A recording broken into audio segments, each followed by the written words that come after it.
Okay, well, I'm waiting for my computer to get started, and so I want to ask a few questions before I get started on my own talk. How many of you? Hi, Harold. How many of you have used DNA sequence analysis tools in your research? Oh, so almost, yeah, Will, okay. Almost everyone, it looks.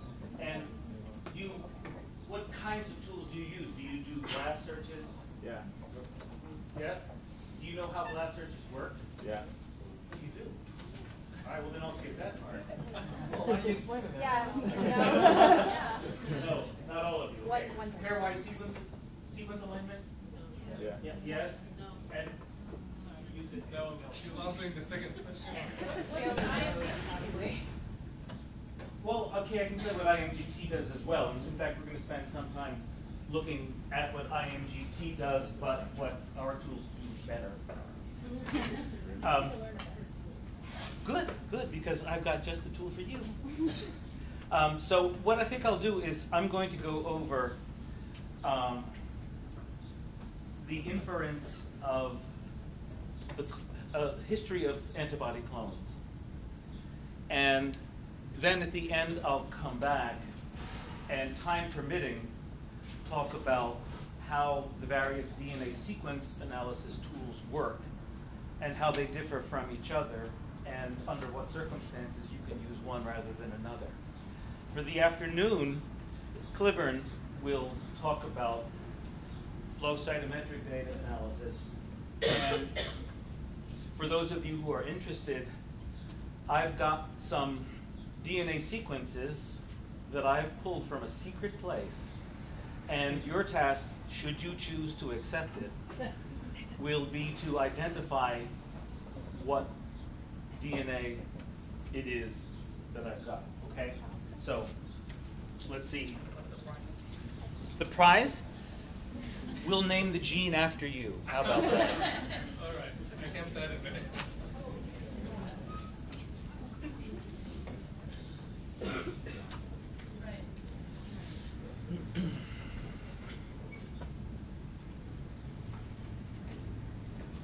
Because my machine has just recovered from the blue screen of death, it'll take an extra minute or two to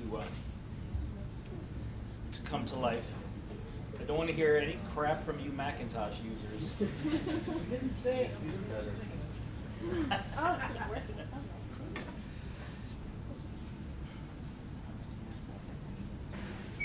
Suzanne? Okay, let's talk about the schedule later. This afternoon, we'll be coming back.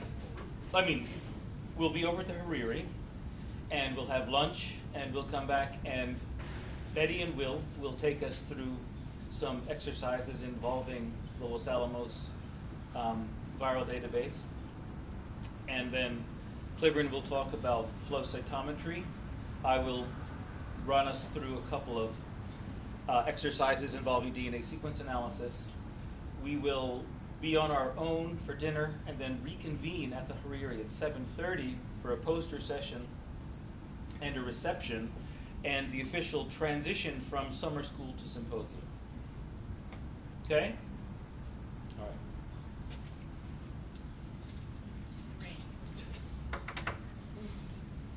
Oh, I can't see.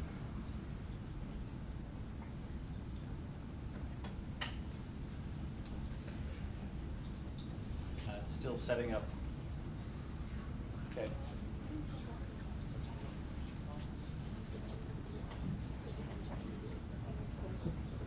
So while we're waiting, since the topic of the day, of the morning anyway, is evolution, I'm going to give you a little historical information you may not have been aware of. Do you know how Isaac Newton is said to have discovered the law of gravitation? Do you know that story? Right, the apple. So he was sitting in the backyard at Cambridge, and an apple fell from the tree. Let me just want to see. Apple fell from the tree.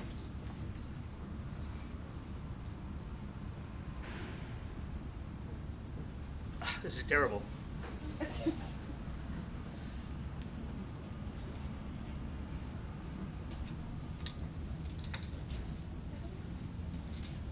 You know what? I'm just gonna for a second put it onto my screen. That's very clever.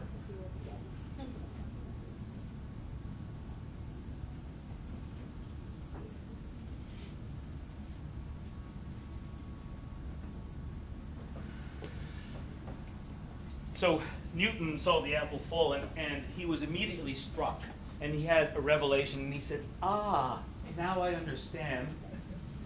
There's a force that draws the apple to the ground, and it's the same force that draws the moon towards the Earth, and it is this force that is responsible for keeping the moon in orbit about the Earth and for keeping the Earth in orbit around the sun."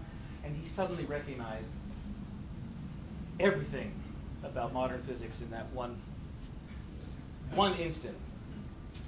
Did you know that it was exactly the same tree that gave Darwin his inspiration?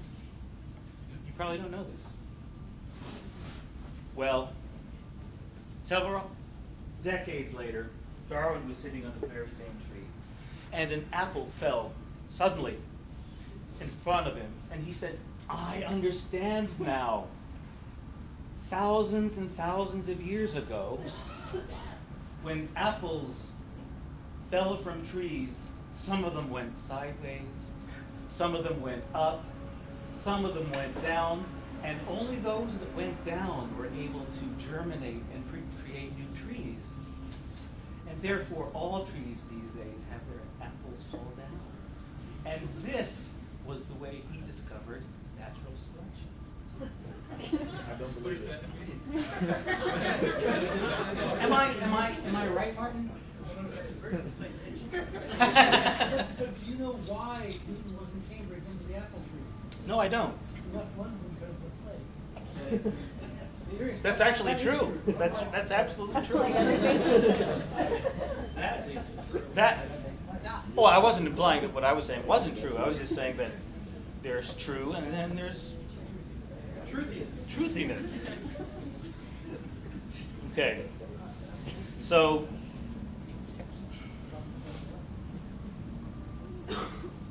I'm going to talk about immunoglobulins and the study of immunoglobulin somatic genetics. This field has always been of central importance in immunology, and some of the very earliest questions that arose in immunology regarded just how immunoglobulins were encoded, what they were made of, because it was understood that they were highly diverse, and it was very hard to understand how that level of diversity could come to be in an organism with limited information carrying capacity. And this was all worked out in the 70s by Susumu Tonegawa, and he realized that unlike most other genes, the immunoglobulin genes were constructed somatically, and that each heavy chain gene, for example, has 3 segments that have to be selected from individual segment libraries and cut out of the DNA and religated to form a functional V gene segment. Excuse me, a functional V gene. And what has happened in just the last few years is the development of several rather extraordinary technologies that enable us to study the properties of immunoglobulins and to study their somatic evolution in much greater detail and on a much larger scale than ever before possible. And this means that we really want to be able to take advantage of this new information and to understand what underlies the development of the antibody repertoire following infection or, in our case, vaccination. So I'm basically telling the other side of the same story that Betty and Will talked about this morning. They were talking about the viral evolution. I'm interested in the evolution of the antibody repertoire as against the evolution of the pathogen. So for every heavy chain or light chain gene, we can specify it in a number of ways. We can specify it by just naming all of the nucleotides, about 350 nucleotides. Or alternatively, and this is going to be what's important for our approach to it, we can describe the nucleotide sequence in terms of rearrangement parameters. So now that we know where it comes from, what we can do is we can say, well, the antibody that we're talking about is the one that results from picking this VH gene segment, this DH gene segment, this JH gene segment, and it's got the following recombination sites, and it's got the following N nucleotides, and then I've named the whole thing. And so you can show that is actually requires far less information to describe the entire gene than it would take by naming every single nucleotide, which means that the allowable, so to speak, unmutated germline sequences are a very, very small fraction of all of the possible 350 base nucleotide sequences. So this picture is just to remind you of the process of VDJ recombination, and in particular, just to remind you that the place where the recombination occurs is stochastic. It's chosen at random. There is the addition of non-templated nucleotides, and that's random, and so forth. So what we need to do in order to describe a V gene is just as I suggested.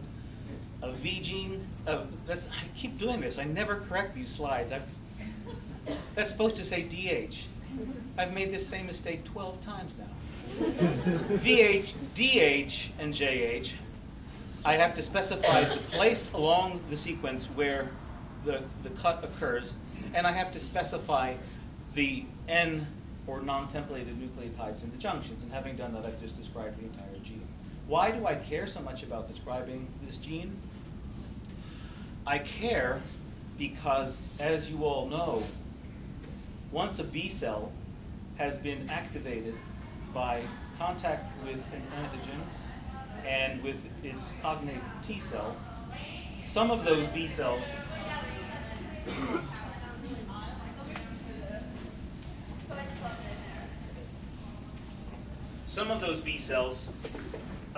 will immediately differentiate into plasma cells and secrete antibody, which immediately goes to work neutralizing the pathogen that elicited the response in the first place. Others of those B cells will go on to establish germinal centers.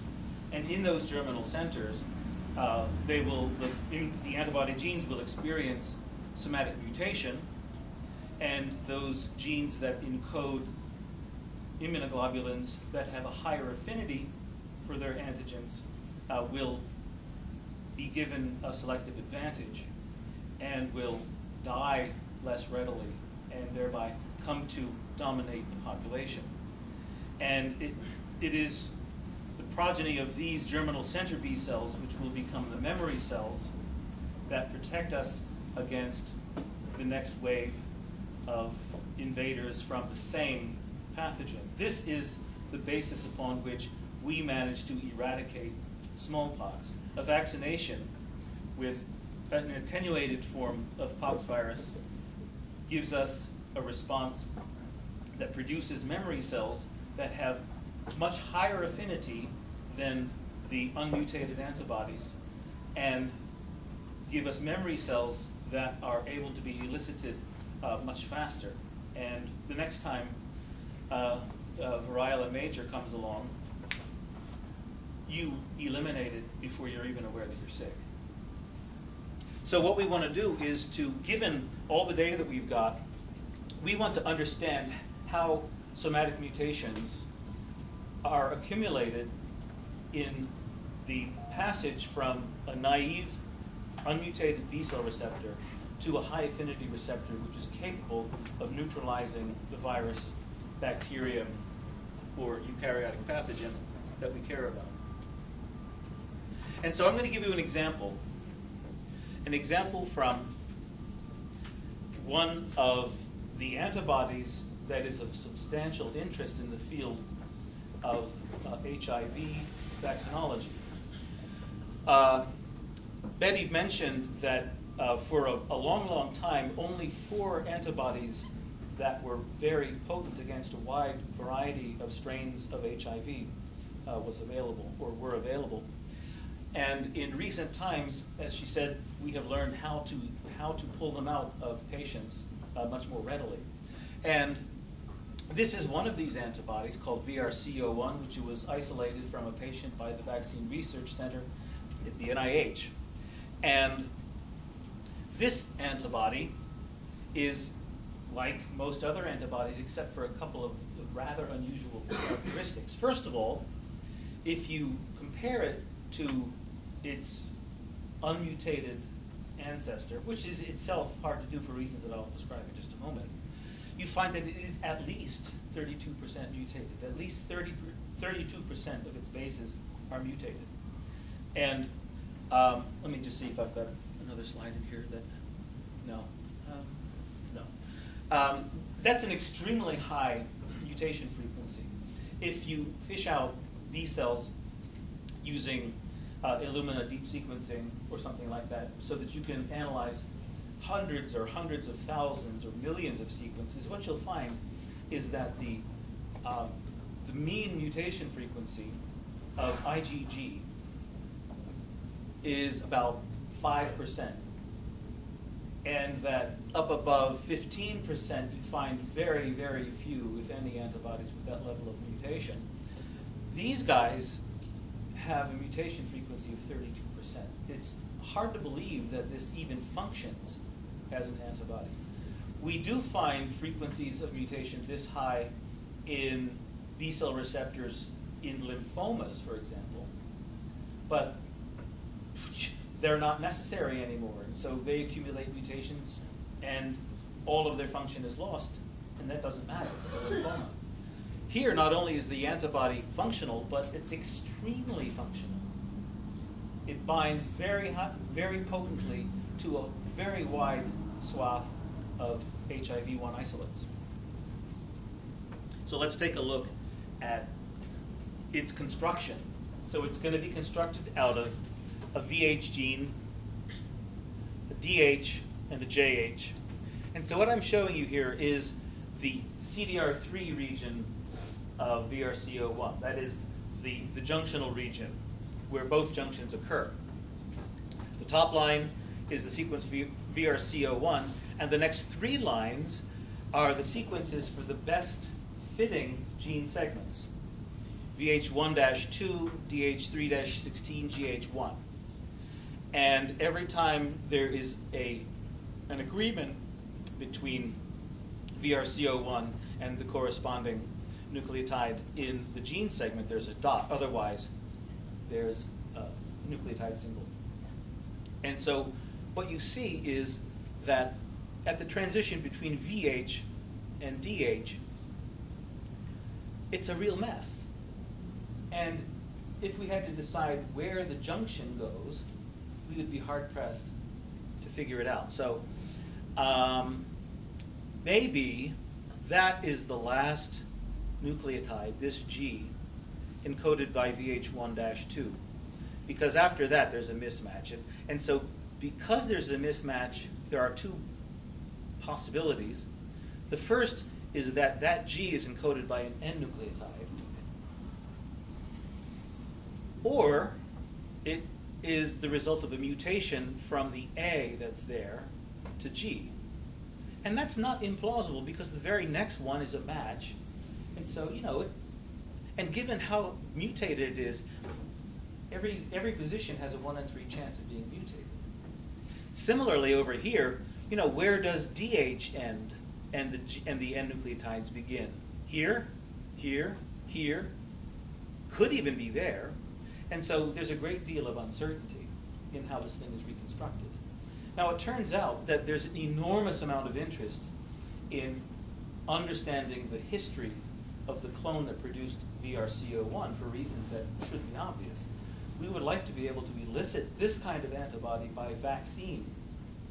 But of course, the B cells that we're going to elicit at the very outset don't look like this. They are the unmutated ones. And so what we really want to do is understand the process by which you go from a naive B cell to a mature B cell with a high affinity receptor. So we have to be able to undo all of this and get back to the ancestral state to study that.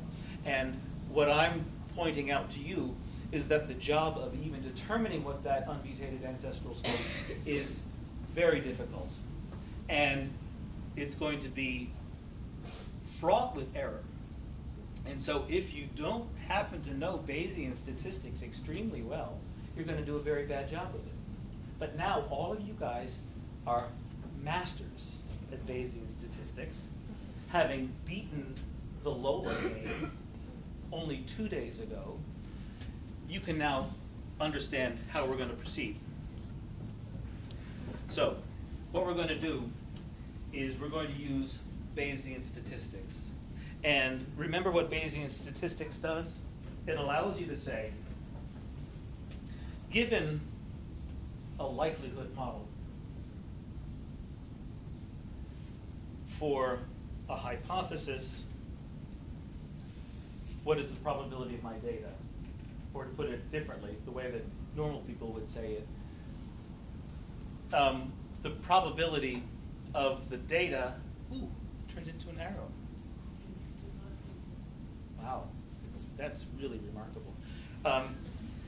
The probability, so this is my likelihood model. If I know what the ancestral state of the nucleotide at a given position is, and I know the length of time over which the locus has been subject to mutation, what I need to do is be able to determine what the probability is of getting any other sequence, any other nucleotide at that position.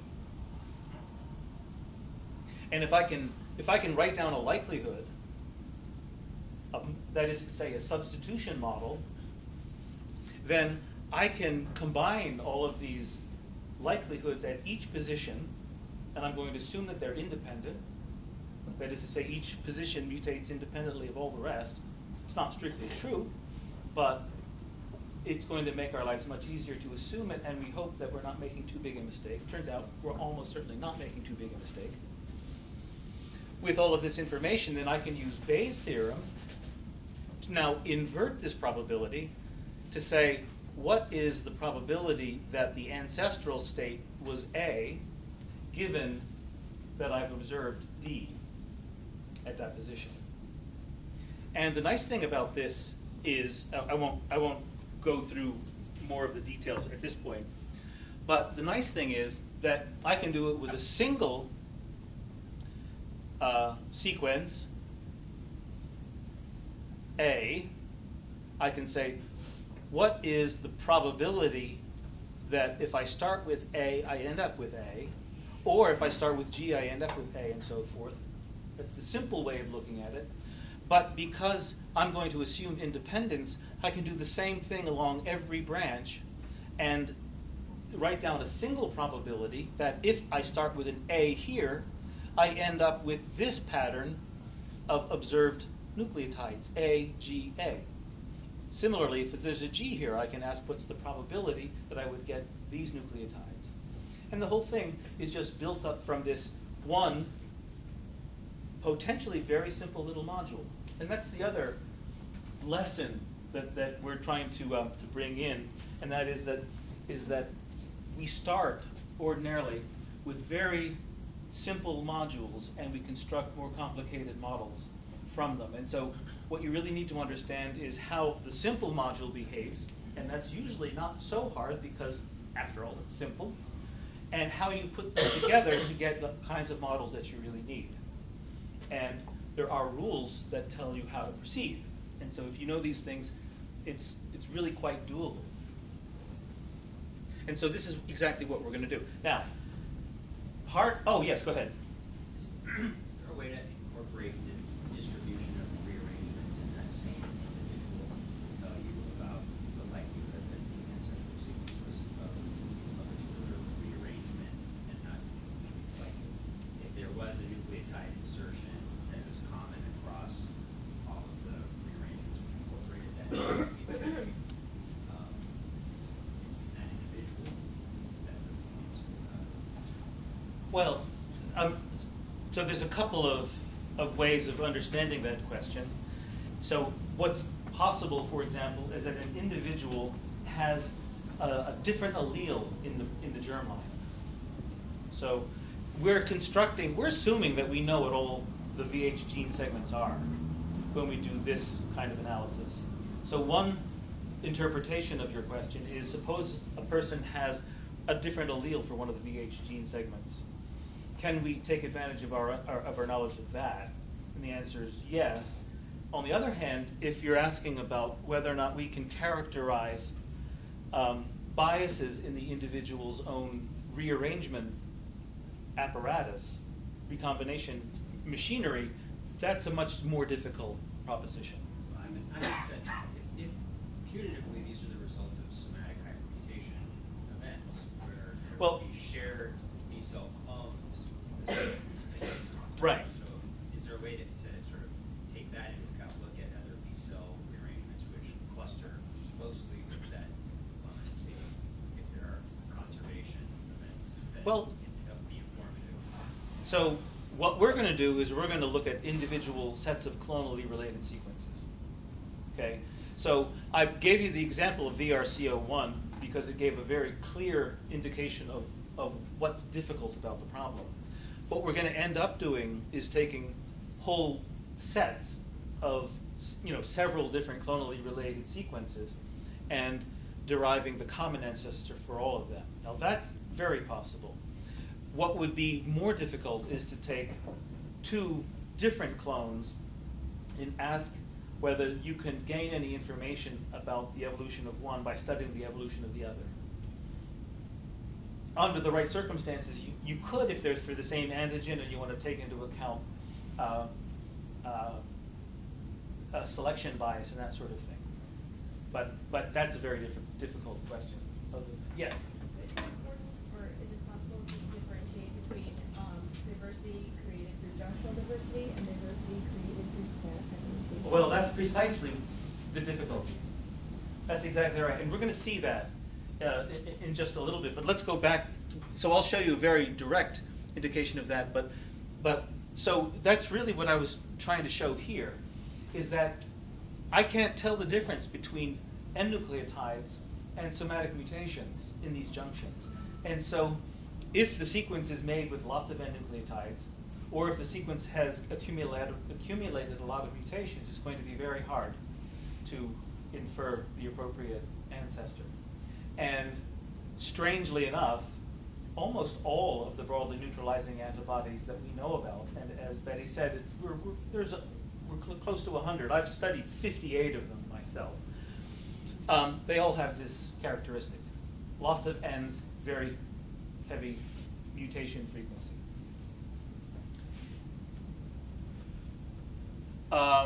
So this is what I'll talk about very briefly after this talk, time permitting. What we do then is we take the process of pairwise gene alignment, which is very straightforward. Everybody uses it all the time. But what we're going to do is to say that with just a little care, we can convert the process of doing a pairwise gene alignment to the process of actually doing a maximum likelihood search for maximum likelihood parameters. And this is just a formula for how we go from the likelihood to the parameters of the pairwise alignment. And we'll go back and we'll understand pairwise alignment a little bit better. But basically what you have to know here is that once I've set up my likelihood function, I can now do a straight ahead pairwise alignment, and I get the appropriate maximum likelihood result. We don't need to go through all of that. So here's an example of, I'm going to show you how the algorithm works and what you get with it. And the nice thing about it is that, remember when we were doing the coin tossing, what we were able to do is to say not only which is the most likely outcome, 40%, 50%, or 60%, we could put a number on the probability that that is the outcome, right? Not only do we think that 60% is the most likely coin that's being used, but we feel that it's 49% probable and the others are less. We can quantify that. And so what we're going to end up with is the ability to quantify the probability of any given nucleotide at any position in the ancestor. And that's going to be really key, because there will be places that we can't get very well. And if we can identify those, then we can take advantage of that uncertainty. Kind of a funny thing to be thinking of doing. You take advantage of the uncertainty and you make up for it in other ways. We'll talk about that in just a minute. So this is a clone that I discovered in GenBank. I discovered this clone in GenBank in much the same way that Columbus discovered America. I analyzed, there's about 37,000 human heavy chain sequences in GenBank. And I devised a method for doing all of this reconstruction and looking for clonally related sequences. And I'll describe that briefly later on. So what I did was I pulled out this clone and I said, wow, there's this clone in GenBank. Then I went back to look at the paper from which it came, and it was all about the clone. So it was already there and well known. But what I want to do is I want to use all of these members to infer the unmutated ancestor at this position, at the root of this tree. Oh, and I should mention right away that we build this tree in exactly the same way, using exactly the same likelihood methods that I just described. And I'll talk a little bit about how you build maximum likelihood trees as well. Okay, so now this is a little bit hard to understand because it's kind of funny. So I'll try to make it clear. I've got 84 DNA sequences to start with, And so what I'm going to do is I'm going to use all 84 DNA sequences to infer the unmutated ancestor. And I'm going to call this one UCA star. But what I want to do is I want to try to understand how the ability to infer the ancestor decays when you have fewer sequences to use in the comparison, to use in the inference. And so what I'm going to do is I'm going to randomly take smaller subsets and do the inference on the smaller subsets too. And so I've got subsets of size 27, 9, 3, and 1. So I'm going to take, I think it's 10 samples of each size and compare the UCA for each one of these. Let's call it UCA 27-1, UCA 27-2, and compare it to my best guess at the UCA using all of the data. And what I want to do is I want to characterize how well I'm doing with fewer and fewer sequences, and furthermore, how well I predict how well I'm doing with fewer and fewer sequences. Is that clear, Shaya? Is it just one? Can it just not be one common ancestor? Well, so when I say UCA star, what I'm talking about is the one and unique probability mass function. So I'm sorry, when I said sequence, of course I meant probability mass function. What I mean by that is at every position, 1, 2, 3, 4, I've got 4 nucleotides. I'm going to have a probability for each nucleotide at each position. And so that's what I mean when I say I infer the unmutated common ancestor. I infer the entire probability mass function, just in the same way that we inferred the probability that the correct coin was 40, 50, or 60. Okay. So it's what I do across the whole stretch of the sequence. So in actual fact, there was undoubtedly one single common ancestor. Oh, yes, absolutely. No, that's quite right. This is your estimate. Yeah. Your best guess and the quantification and certainty of your guess of what that is. Thank you very much, Will. That's exactly right. So let me just repeat what Will said because it's exactly correct. I firmly believe that there is exactly one sequence that was the true unmutated ancestor for all 84 sequences that have been pulled out of this particular individual.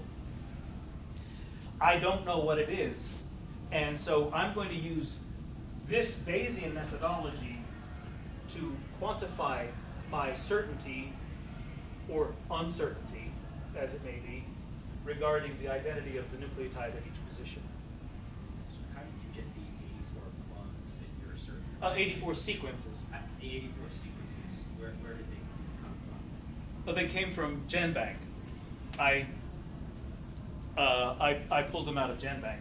And they came originally from a study of human tonsils. One patient. They did extensive sequencing of the B cells in a tonsil, an infected tonsil, and they pulled out these sequences. So you're convinced, though, that these 84 sequences from that data set are from a related group of B cells? Absolutely. Yes, I am convinced that they all derive from the same common ancestor, and I'll describe why I'm convinced of that too. Rachel? So when you have an example of a case where you have so much diversity from an individual clone, is that more or less likely to be seen, like that you don't see other sequences from other original clones? You know, like if a patient has, one of these hyper-mutated sequences, do you think it's less likely that, like at the beginning, they had less competition or something? There's less clones. Do you see what I'm saying? I think so. Let me see if I can phrase it. Yeah. If we've got a clone that has achieved this great a level of diversity, Yeah. does that mean that it has essentially outcompeted other clones? Yeah, are you less likely to see other original sequences in that patient? So it really depends on how you get the sequences. And what I mean is, if I look at a single lymph node or a single germinal center, late in the germinal center response, and the germinal center response is what we call the process of somatic mutation and affinity maturation in a single locus within the lymph node, then I do expect to see the domination of the germinal center response by perhaps a single clone, and the diversity indication that it has been diversifying successfully for a long period of time, so that it probably has dominated for a long time. On the other hand, if I'm taking sequences from peripheral blood B cells, I expect to find huge levels of diversity in thousands of clones. And the reason I expect that is because that's what I've seen. Yeah, I guess I'm thinking more like an HIV example, like if you have a patient that has one of these broadly neutralizing antibodies, are they less likely to have other antibodies that are neutral to some degree? You know what I'm saying? Well, so that's a very hard question to answer, and I think Betty may have additional comments about this. But since broadly neutralizing antibodies are relatively rare in the first place, you're unlikely to have a patient that has a whole lot of them. Now, there have been patients that have given us more than one broadly neutralizing antibody. But whether or not they're more or less likely to have broadly neutralizing antibodies, given that they have one, is something that I don't think we know. Betty, do you have anything to add to that? I don't think that's known. In fact, people are just working out from the MISH, Yeah. the context of that. I think that we've often found a couple of different epitope specificities in one person's response. One of the things, I'll just throw this in quickly, but there's a commonly said thing in the HIV field, which is 10 to 20% of people in chronic infection with broadly neutralizing antibodies. I was showing Thomas data in these big panels that I studied with David Montour. We actually find it's a perfect continuum. And you don't know if it's a whole bunch of many antibodies with different specificities making a broad neutralizing response in that blood, or if it's a couple of antibodies that are broadly neutralizing. But in fact, most people are capable of having their blood neutralize a lot of viruses, say 50% or more. People who neutralize 50% of viruses. And we still have no clue whether that's a lot of antibodies or Right. fewer. Right. I mean, what we do now is to do Illumina sequencing on peripheral blood of infected patients over time. And we are seeing literally thousands of large clones throughout time. We can't tell whether they're going to be HIV reactive or not. But this is what we see. So the diversity is a really huge issue. Trying to tackle it is going to be quite a challenge. So your transition probabilities are position independent, you said, right? They are position independent. Okay, but they are dependent on some, like on what the previous state of that position was, and that's it? Yeah, so exactly. So I've got the sequence ACTG, and it's going to give rise over the course of time to another sequence. The probability that A remains A is completely independent of the probability that C goes on to become T or to do anything else. That's right. And that's position independence pairwise. And that's exactly what we mean by independence is this: you can take the probability of this and the probability of that and just take the product, and we do that for the whole sequence. There was another question over here? Yeah.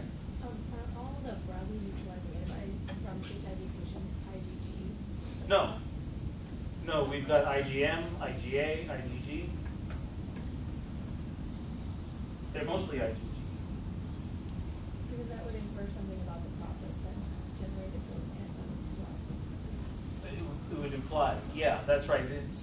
They're all being generated by, through the germinal center reaction, certainly, and isotype switching, is accompanied there.